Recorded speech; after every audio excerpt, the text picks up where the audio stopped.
Bill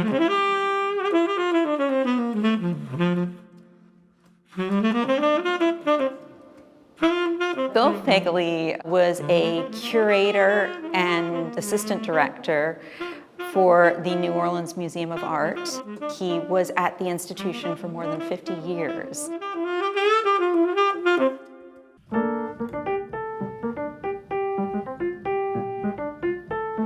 Simultaneously, he started to look at some of the artists who were creating in an African tradition and in the African American world. And it's through that critical looking that he got to know the works of Sister Gertrude Morgan, David Butler, and several others.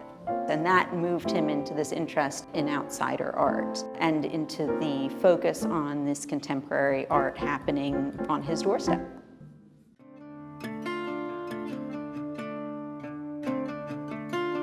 Outsider art is a tricky field to define and sort of quantify.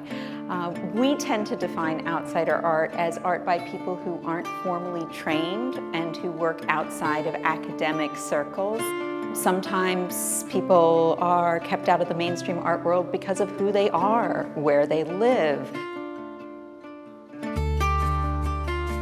One of the great things about outsider art is that you're looking at a lot of artists who drew their inspiration from religion, from popular culture, from general visual culture, from their communities.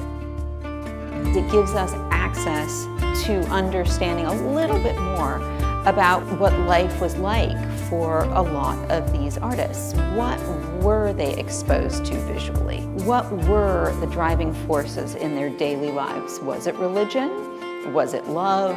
Was it spirituality?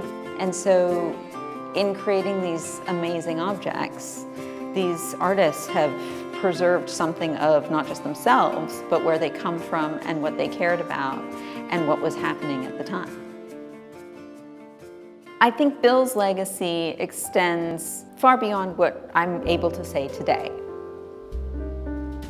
Through his own collecting and through his chosen exhibitions at New Orleans, the way he's managed to connect fields, not perhaps overtly, but by putting them next to each other, by putting African art next to outsider art, next to contemporary Southern art. What does this mean for how he understands the world?